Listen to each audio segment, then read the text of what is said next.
오늘 하나님의 말씀은 마가복음 3장 20절부터 30절까지의 말씀입니다. 우리 한 절씩 교독하겠습니다.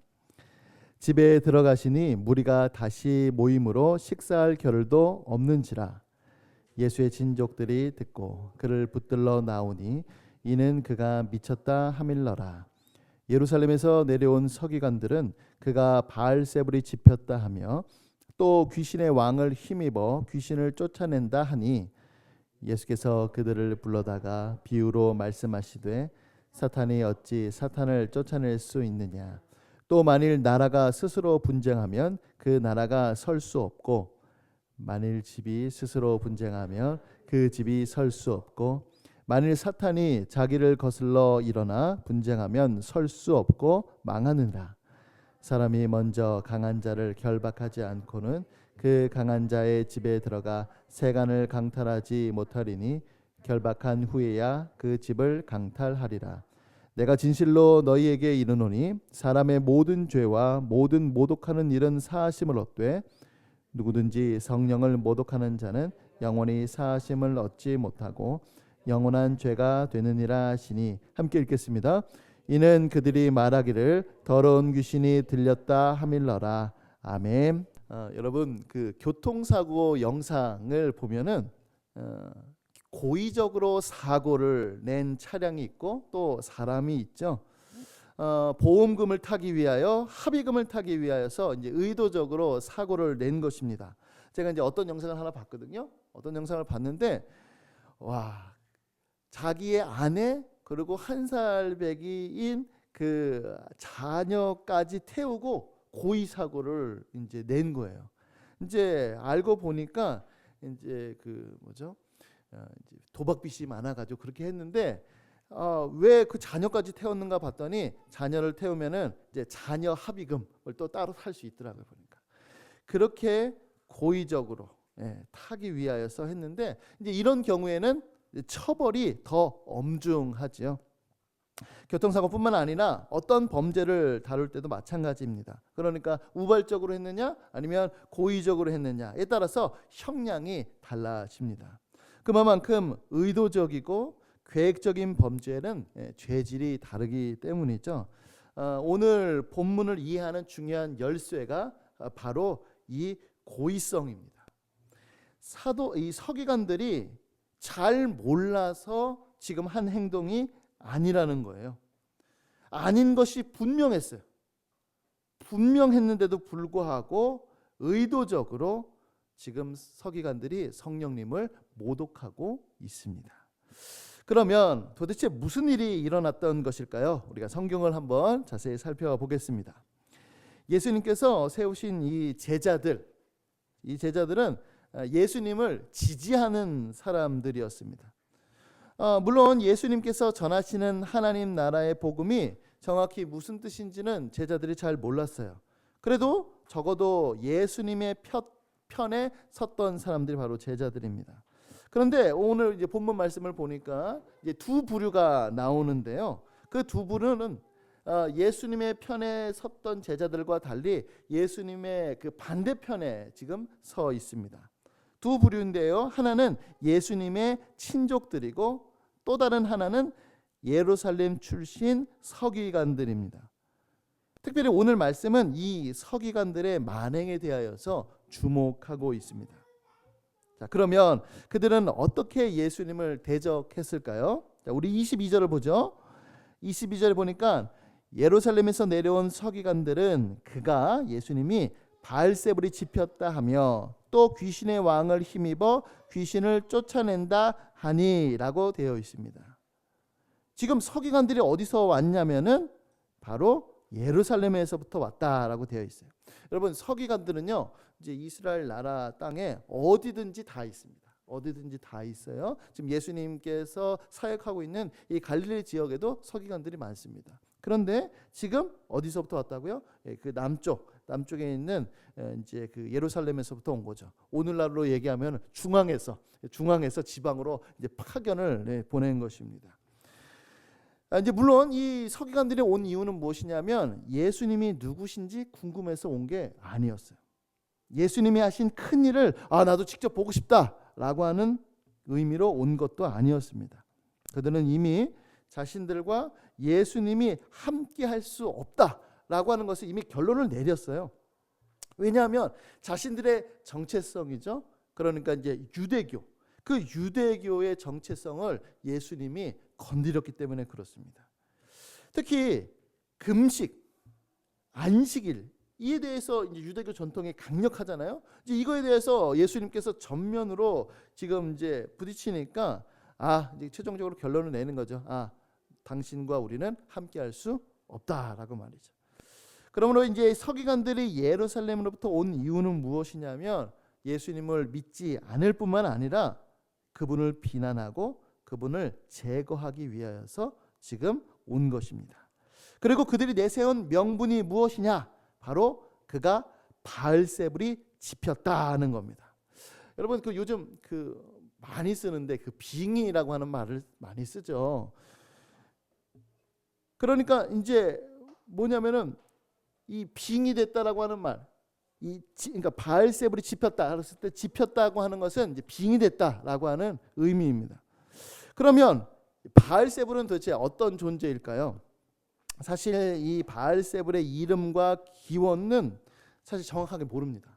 이제 성경에 보면은 이제 바알세붑이라고 하는 표현이 나오는데 이제 사실 실질적으로는 정확하지가 않아요.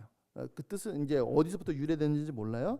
그런데 중요한 것은 무엇이냐면 이 바알세불이 이 문맥 안에서 어떻게 이해됐느냐는 것입니다. 그리고 그것을 예수님께서 어떻게 받아들이셨느냐라고 하는 것인데요. 바알세불은 바로 귀신들의 왕 혹은 사탄으로 이해되고 있습니다. 그러니까 지금 마치 예수님을 뭐라고 치부하냐면 무당이 접신을 하잖아요. 접신하듯이 지금 사탄이 예수님께로 들어왔고 사탄, 그러니까 귀신들의 왕의 힘을 빌어서 귀신을 쫓아내고 있다. 지금 이렇게 막말을 짓거리고 있는 겁니다. 지금 너무나도 이제 심각한 상황이에요. 이에 대해서 예수님께서 이렇게 응수하시는데요. 우리 24절 말씀을 한번 보죠. 24절. 또 만일 나라가 스스로 분쟁하면 그 나라가 설 수 없고, 예수님께서 이렇게 말씀하시는 것과 같아요. 야, 상식적으로 생각해봐라. 상식적으로. 사탄이 지금 자기의 나라를 견고히 세우려고 지금 하고 있는데 그 안에서 내분이 일어나면 견고해지기는커녕 망할 거 아니냐. 아니 지금 사탄이 바보냐? 이렇게 어리석은 짓을 할 리가 없지 않느냐. 지금 이렇게 매우 상식적으로 예수님께서 말씀하고 계시는 거죠. 그들의 고의적인 비난을 제압하고 계십니다. 이 본문에 대하여서 또 다른 복음서죠. 이 마태복음을 보면은 그들의 고의성이 얼마만큼 이제 있는지 아주 적나라하게 드러나는데요. 우리 인용 구절 한번 볼까요? 인용 구절 마태복음 12장 27절 말씀. 마태복음 12장 27절 말씀. 자, 우리 한번 같이 읽겠습니다. 시작. 또 내가 바알세불을 힘입어 귀신을 쫓아내며 너희의 아들들은 누구를 힘입어 쫓아내느냐? 그러므로 그들이 너희의 재판관이 되리라. 여러분, 그 당시에 예수님만 축기 사역을 한 건 아닙니다. 그러니까 서기관들도 귀신을 쫓아내는 사역들을 했었어요. 이제 물론 다르죠. 예수님은 권위 있는 말씀으로 귀신들을 쫓아냈고 그들은 어떤 이제 여러 가지 방법들을 통하여서 귀신들을 쫓아냈었습니다. 그런데 그들이 축기 사역을 할 때 어떻게 했겠어요? 당연히 하나님의 영, 성령의 능력을 힘입어서 했겠죠. 기도도 하고 하나님이여 도와달라고 그렇게 했을 것입니다. 당연히 그렇게 했을 것인데 지금 그리고 그들이 이제 귀신들이 혹시나 이제 떠나갔어요. 그러면은 귀신이 했다라고 하지 않았겠죠. 하나님께서 하셨습니다. 하나님께 영광 돌리고 그렇게 했겠죠. 그런데 당연히 그렇게 했을 것임에도 불구하고 지금 예수님에 대해서는 그렇게 얘기하고 있지 않는 거예요. 그러니까 자신들이 귀신을 쫓아낼 때는 하나님께서 하셨습니다 라고 말하면서 예수님께서 귀신을 쫓아내니까 바알세불 귀신들의 왕의 힘을 빌입어 쫓아냈다 이렇게 말하고 있으니 야 니들 앞뒤가 맞지 않느냐라고 얘기를 하는 겁니다. 그러면서 마지막에 그러므로 그들이 너희의 재판관이 되리라 라고 하는 그 말씀은 무엇이냐면 바로 이 앞에 있는 너희의 아들들, 그러니까 이스라엘 백성들이 너희들을 심판할 거다. 아니 당신들 우리한테는 하나님의 능력으로 나갔다 하면서 그렇게 얘기했으면서 왜 예수님에 대해서는 그렇게 얘기해요? 당신들도 잘못됐어요 라고 말할 거다. 지금 이렇게 얘기하고 있는 것입니다. 딱 봐도 예수님을 의미하려고, 고의적으로 모욕을 주려고 지금 말하고 있는 것이죠. 하지만 예수님은 거기서 그들의 공격을 단순히 응수하는 걸로 하지 않고 그 예수님의 그 귀신을 내쫓는 그 사역이 어떤 의미를 담고 있는지 그 의미를 정확하게 말씀해 주십니다. 자, 우리 27절을 볼게요. 자, 27절 말씀. 사람이 먼저 강한 자를 결박하지 않고는 그 강한 자의 집에 들어가 세간을 강탈하지 못하리니 결박한 후에야 그 집을 강탈하리라 라고 말씀합니다. 지금 여기 보면은 강한 자가 나오죠. 강한 자는 사탄을 의미합니다. 그리고 결박하다라고 하는 말은 사탄이 이제 패배했다라고 하는 이제 의미가 되는 것이죠.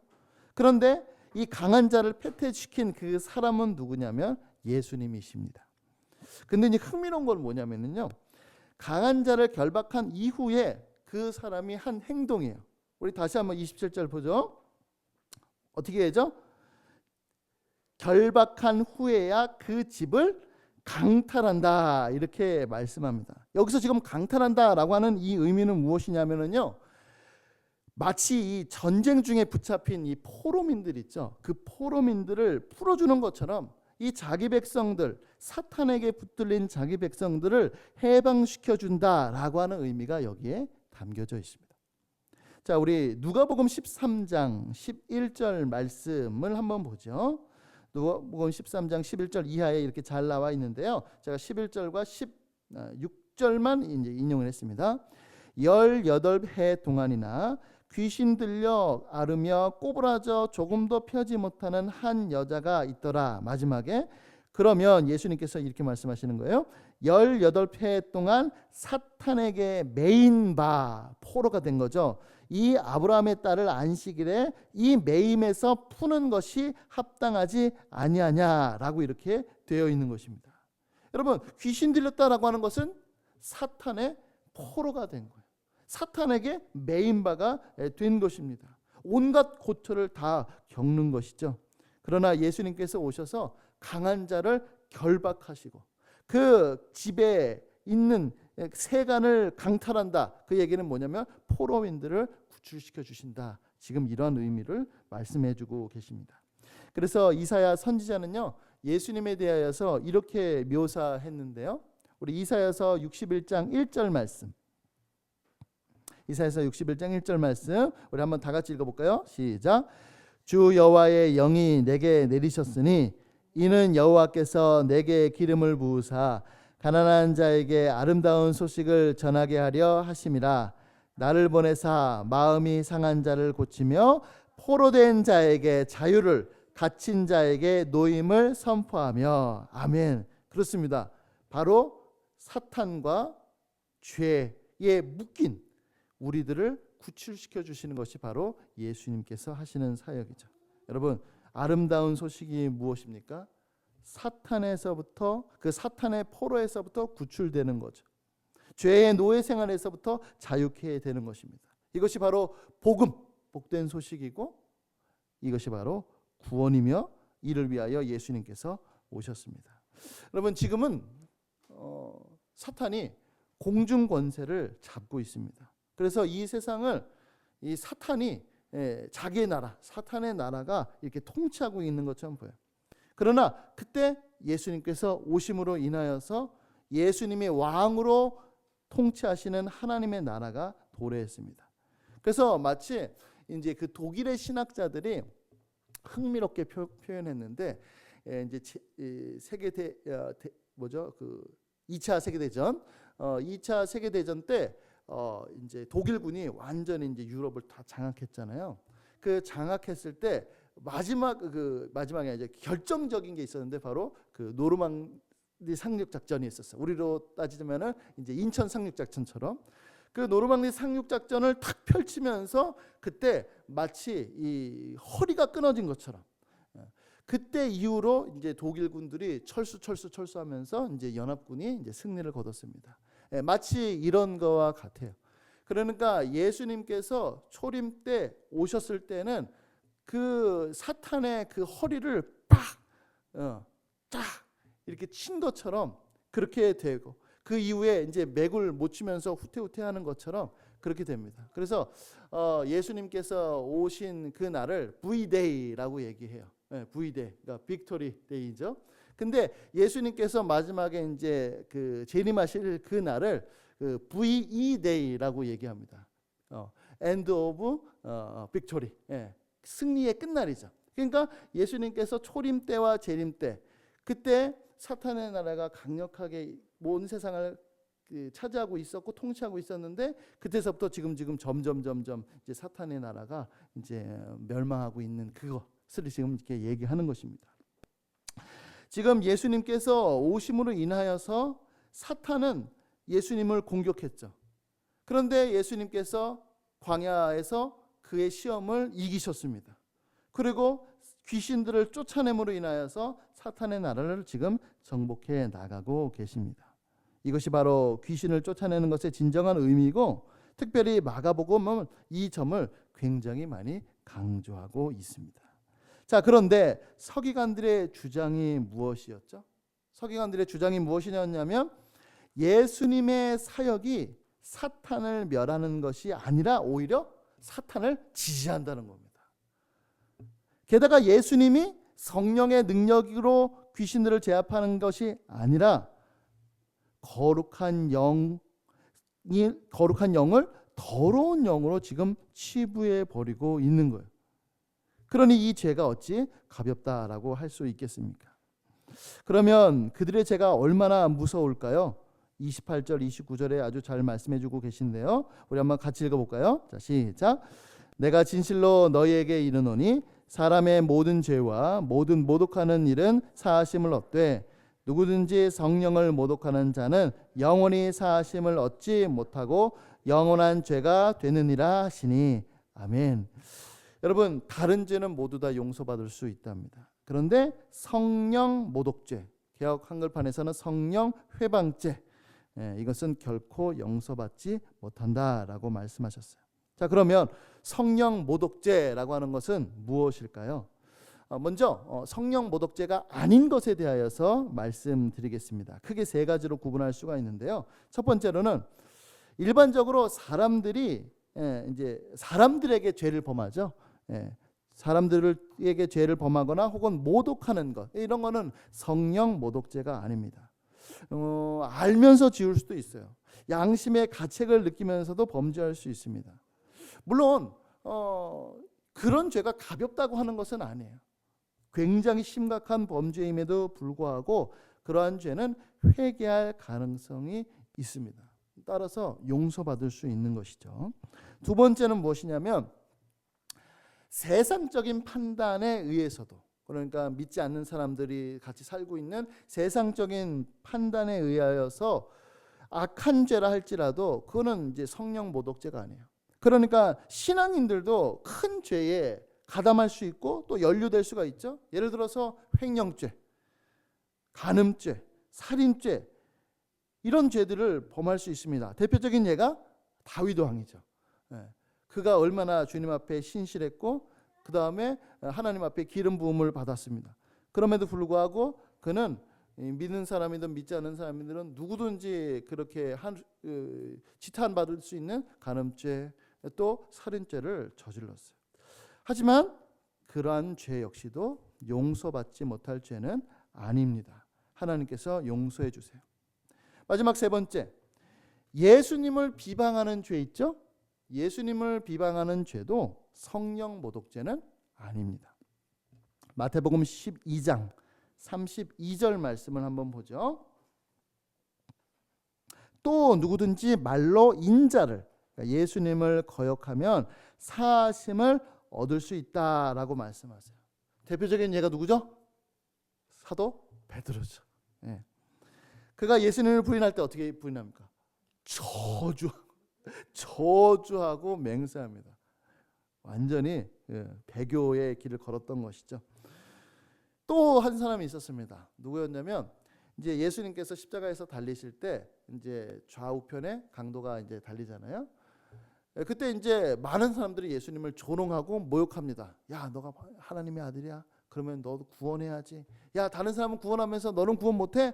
이렇게 이제 예수님을 비방할 때에 두 강도 역시도 예수님을 그와 같이 모독했다. 이렇게 표현을 해요. 그런데 우리가 잘 알고 있는다시피 나중에 가면 좌우편에 있는 사람 중에 한 명이 회개하죠. 주님, 저의 죄를 용서해 달라고.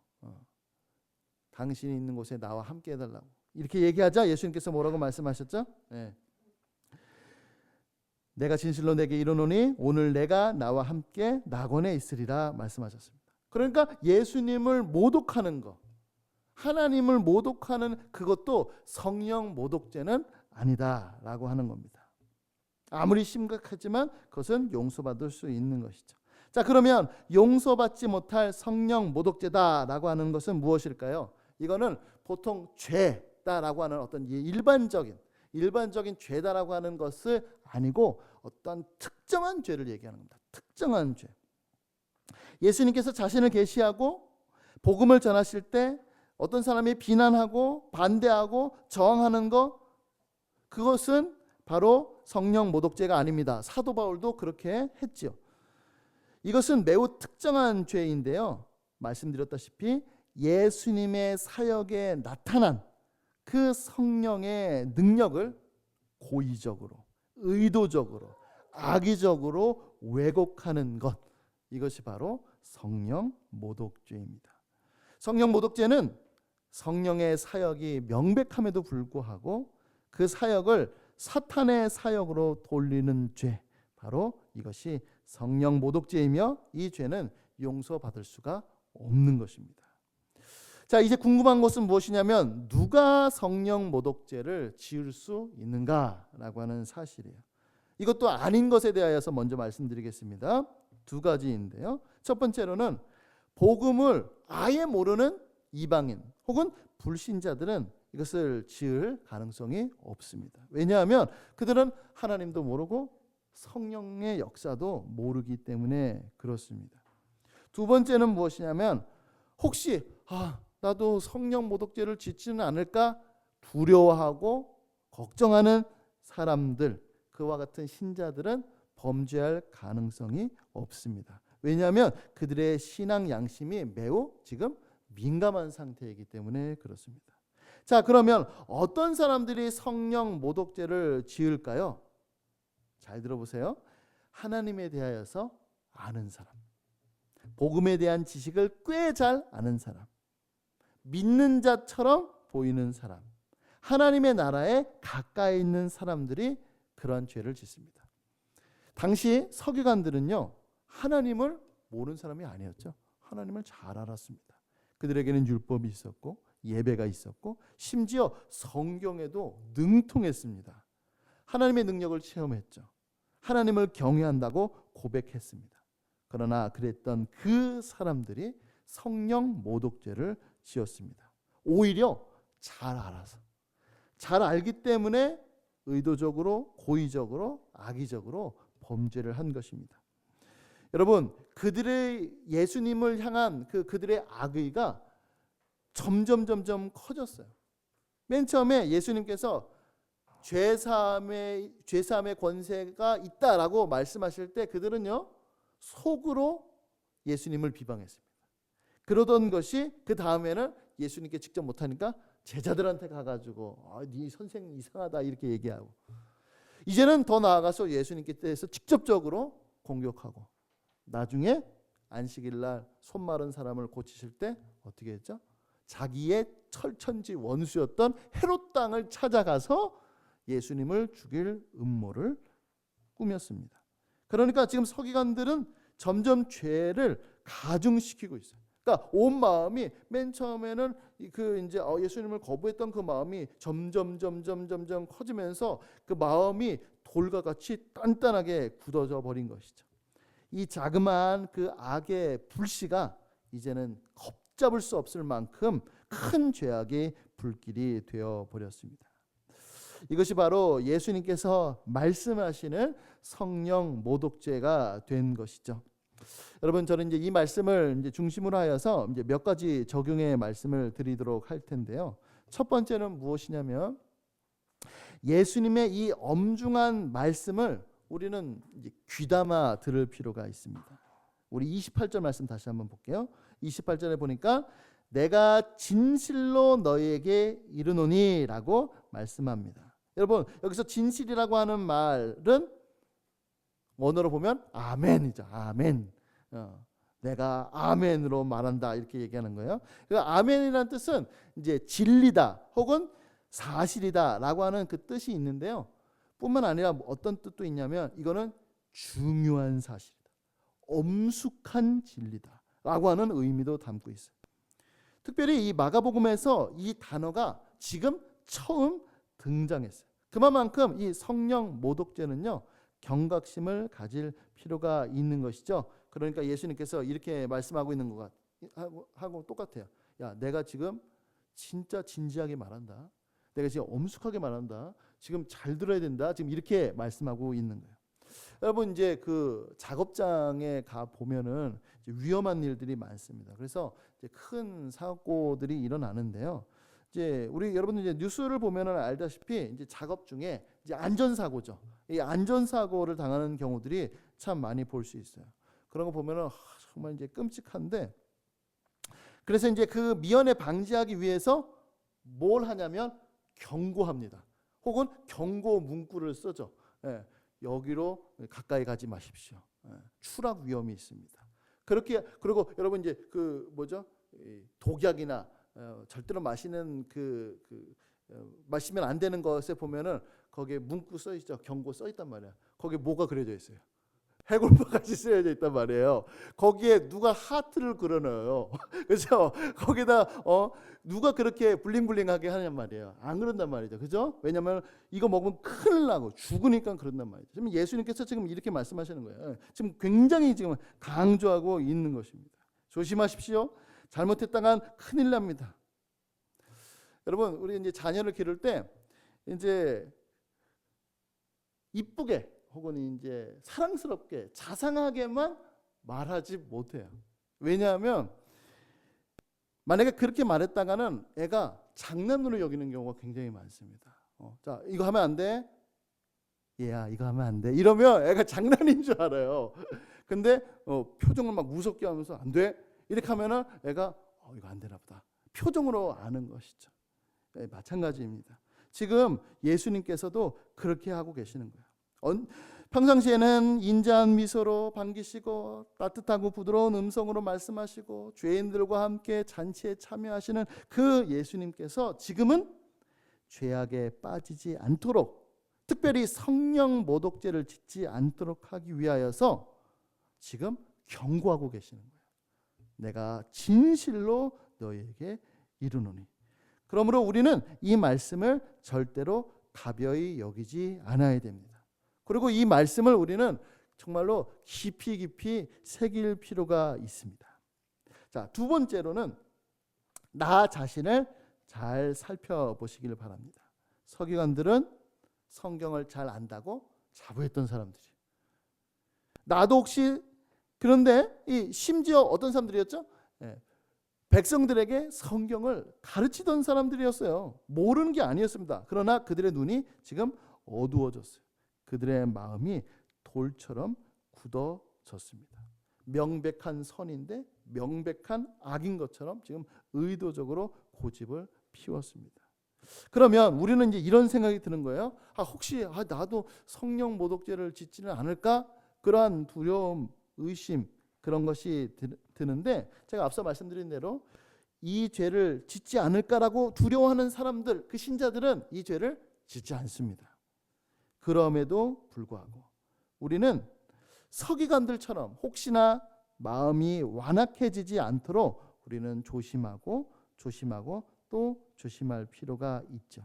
설사 성령 모독죄까지는 아니라 할지라도 신자도 역시요 성령을 거역하며 살아갈 수 있기 때문입니다. 제가 인용 구절 몇 가지를 넣어놨는데요. 한번 볼까요? 에베소서 4장 30절 말씀에 보니까 하나님의 성령을 근심하게 하지 말라. 데살로니가전서 5장 19절 성령을 소멸치 말아라. 갈라디아서 5장 17절 육체의 소욕은 성령을 거스린다. 이렇게 나와요. 이게 다 뭐예요? 신자 안에서 이루어지는 일이거든요. 그러니까 신자도 성령을 근심하게 하고 성령을 거스르고 성령을 소멸하는 일들을 할 수 있다라고 하는 사실입니다. 그러므로 여러분 늘 항상 나 자신을 좀 이제 객관적으로 볼 필요가 있어요. 객관적으로 볼 필요가 있어요. 혹시 나는 성령의 역사를 인정하지도 않고 오히려 성령을 근심시키고 거스르고 소멸시키지 않은지를 우리는 살펴봐야 됩니다. 왜죠? 큰 사고를 미연에 방지하기 위함입니다. 사도 바울이요 빌립보 성도들에게 뭐라고 했냐면은 두렵고 떨림으로 너희 구원을 이루라 말씀하셨어요. 이 말씀은 구원받지 못하면 어떡하지? 의심하고 노심초사하고 의기소침하고 불안에 떨면서 지내라는 말씀이 아닙니다. 이 말씀은 무엇이냐면 구원은 오직 하나님께 달려 있으니까 철저히 자신을 낮추고 전적으로 하나님만 의지하면서 악을 행하여 하나님을 노여움 가운데 있게 하지 말고 구원으로부터 이탈되는 일이 없도록 극히 조심하다 이런 말이죠. 그래야 구원의 확신을 빙자한 방자함과 방탕함이 없는 삶을 살 수 있기 때문에 그렇습니다. 여러분 이제 아이들이랑 같이 이제 그 위험한 지역을 걸어가요. 그러면은 이제 뭐라고 해요? 손 꽉 잡아. 손 꽉 잡고 가. 그럼 이제 손을 꽉 잡는단 말이야. 근데 애들이 이제 가다가 이제 장난치면서 하다가 삐끗 이제 넘어진단 말이에요. 넘어지면은 뭐라고 해요? 거봐. 꽉 잡으라 그랬지라고 이렇게 얘기하죠. 그런데 그 애가 실제로 넘어지질 않았죠. 왜냐하면 손을 꽉 잡고 있으니까. 마찬가지예요. 우리도 우리의 구원이 하나님께서 우리의 구원을 붙잡고 있기 때문에 우리의 구원은 취소되지 않습니다. 그럼에도 불구하고 우리는 하나님께서 내 손을 붙잡고 있다라고 하는 그것을 의지하고 그것에 대하여서 늘 항상 겸손한 마음으로 내가 잘못하면 넘어질 수도 있다라고 하는 그 마음으로 살아가라. 지금 이렇게 말씀하고 있는 것이 바로 두렵고 떨림으로 너희 구원을 이루라라고 하는 말씀입니다. 여러분 사고는 방심할 때 나타납니다. 내게는 일어나지 않아라고 생각할 때 발생하죠. 그래서 다윗이 시편 139편에 뭐라고 했냐면 하나님이여 나를 살피사 내게 무엇이 있는지 알려달라라고 그렇게 기도했습니다. 우리도 내 속에 어떤 죄악된 마음이 있는지 혹 내 마음 속에 완악한 마음이 점점점 자라나거나 혹은 죄악의 씨앗이 불씨가 요만큼 있었는데 이것이 점점 자라나는 일이 없도록 조심하고 살펴야 될 줄로 믿습니다. 자, 우리 말씀을 정리하도록 할게요. 사랑하는 우리 이끄는 교회 성도 여러분, 예수님은 어떤 분이시냐면 경고하시는 분입니다. 이거를 꼭 기억하시길 바라요. 용서받지 못할 성령 모독죄를 알려주시는 분입니다. 그래서 우리로 하여금 완악해지지 않도록 우리들을 이끌어주시고 경각시켜 주시죠. 마지막으로 우리가 이 말씀을 함께 읽고 마치도록 할 텐데요. 히브리서 3장 7절부터 8절 말씀 한번 다 같이 한번 읽어볼까요? 자, 시작. 그러므로 성령이 이르신 바와 같이 오늘 너희가 그의 음성을 듣거든 광야에서 시험하던 날에 거역하던 것 같이 너희 마음을 완고하게 하지 말라. 아멘. 예수님께서 보내신 성령의 음성이 우리 이끄는 교회 성도님들의 마음을 붙잡아 주시기를 예수님의 이름으로 간절히 축복합니다. 아멘.